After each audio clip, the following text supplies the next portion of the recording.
Hello નમસ્કાર મિત્રો, 1 મિનિટના ન્યૂઝમાં તમારું સ્વાગત છે। આવો સમજીએ ભારતને નજીકથી। તો સોશિયલ મીડિયાની અંદર છે ઘણા બધા ફેક ન્યૂઝ છે ચાલતા હોય છે અને ફેક ન્યૂઝથી બચવા માટે છે આપણે આ ભાગ 1 મિનિટનો જે રજૂ કરતા હોઈએ છીએ એમાં તમને 1 મિનિટની અંદર છે સોશિયલ મીડિયામાં જે નેગેટિવ ન્યૂઝને છે સાચા અર્થમાં સમજણ આપી 2024ની શરૂઆતમાં થતા ઓનલાઈન ટ્રાન્ઝેક્શન કરતા જે લાખો લોકો છે એની માટે છે ખુશીના ખરેખર સમાચાર છે આ।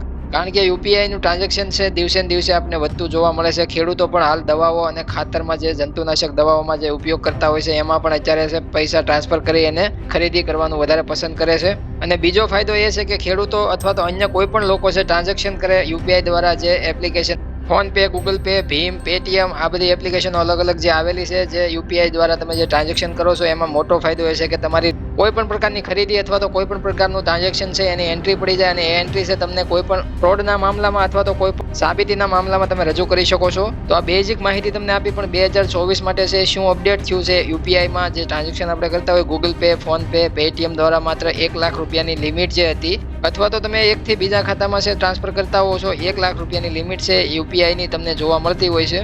તો ઘણા બધા ફેક ન્યૂઝ છે એવા જોવા મળે છે કે જે 4 થી 5 લાખની મર્યાદા કરવામાં આવી છે। જે તમે ટ્રાન્ઝેક્શન કરતા હોય 1 લાખનું એમાં 4 થી 5 લાખ રૂપિયા સુધીનું ટ્રાન્ઝેક્શન કરી શકો એવી અફવાઓ જોવા મળતી હતી। તો ખાસ 2024ના સુધારામાં છે 1 લાખ જે તમે ટ્રાન્સફર કરતા હતા એ 1 લાખની જે લિમિટ હતી 1 લાખની જ છે, એમાં કોઈ મોટો વધારો અથવા તો 5 લાખની નથી કરવામાં આવી। બીજું કે 4 થી 5 લાખનો જે સુધારો કરવામાં આવ્યો છે એ તમે હાલ પૂરતી સુવિધા છે હોસ્પિટલ અને શૈક્ષણિક સંસ્થાઓમાં એજ્યુકેશન લેવલે ઇમરજન્સી પેમેન્ટમાં તમે 4 થી 5 લાખ રૂપિયાનું ટ્રાન્ઝેક્શન કરી શકો છો અને એ 2024માં આગામી 10 જાન્યુઆરીમાં છે એ લાગુ પણ શરતો થઈ જશે। તો ફેક ન્યૂઝને સાચા અર્થમાં તમારી સુધી પહોંચાડવા માટે આ મહેનત કરી છે। ખાસ મિત્રો લાઈક ભાગને કરી દેજો। હવે મળીશું નવા ટોપિક સાથે, જ્યાં સુધી જય જવાન, જય કિસાન, જય ભારત।